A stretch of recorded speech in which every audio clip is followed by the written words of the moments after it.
The following Defending Our America episode is presented without commercial interruption by SIGSAUER.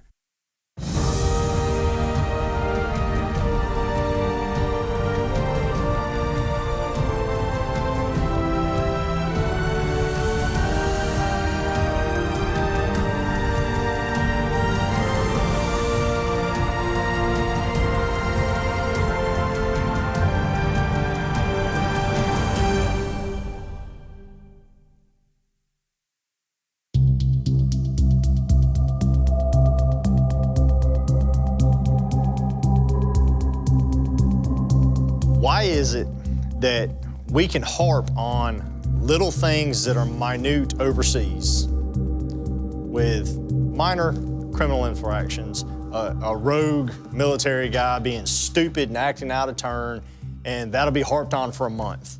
But hundreds of murders along the border, 90% of the U.S. population will never hear about. I spent 2 years down in El Paso as an intelligence officer working on the border and working closely with state and local law enforcement.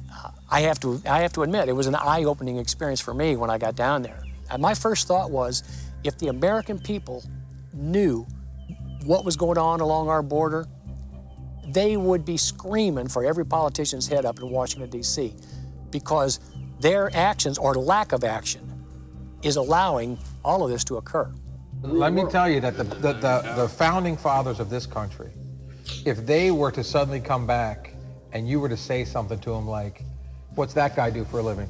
He's a politician. No, what's he do for a living? What's he? Yeah, exactly. He's a politician. Where's his farm? Like, Yeah. that's all he does. It wasn't intended that way. No, they would be like, they wouldn't even understand what you're talking about. If you're a professional politician, you need to be elected. So, how many people live along the border? I can tell you that it's not many. Count the number of votes that you have on the border. The people are few and far between down there. Now, those people's lives are still their lives. They're American citizens that are being killed down there.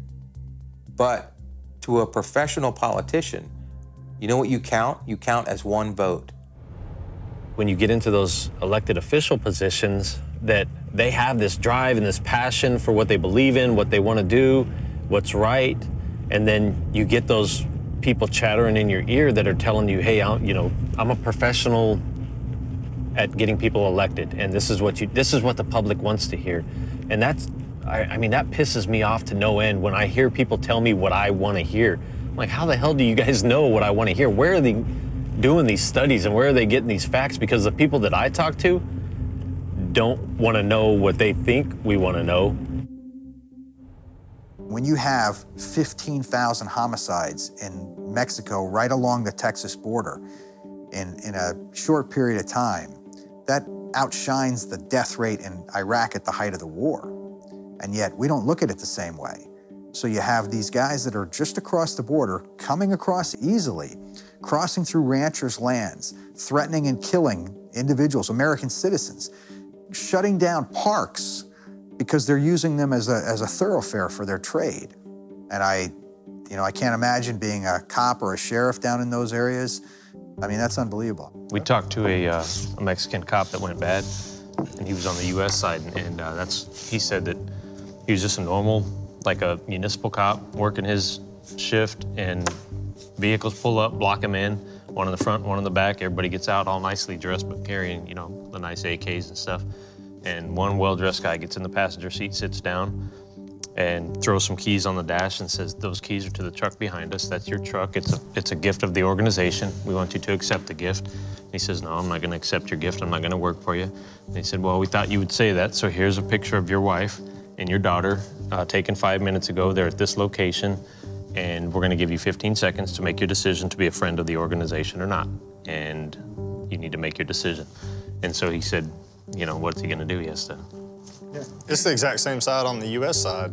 Guys that come into this country, whether they come in legally or illegally, get into an area, whether it be Atlanta or Charlotte or Greenville or wherever else along that main drug corridor now, along 85 and 95, and they're given the opportunity to either assist the cartels with drug smuggling throughout the U.S., or their family members that are still in Mexico end up dead. So there's a lot of things that Americans don't know about, they don't think about, and unfortunately, most of it's not being reported by the media.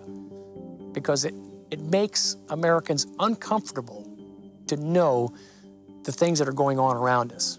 You know, makes us uncomfortable. Next time on Defending Our America. Even with the local gangs, when I was working gang stuff, they would tell us in interviews that they're not concerned with the court system. They're more concerned with having to deal with the cop on the corner or getting knocked out by a cop or something than they are the court system, because they know that it's going to be a slap on the wrist. Even if they go do time, they're going to do good time and be able to walk out, and it gives them street cred.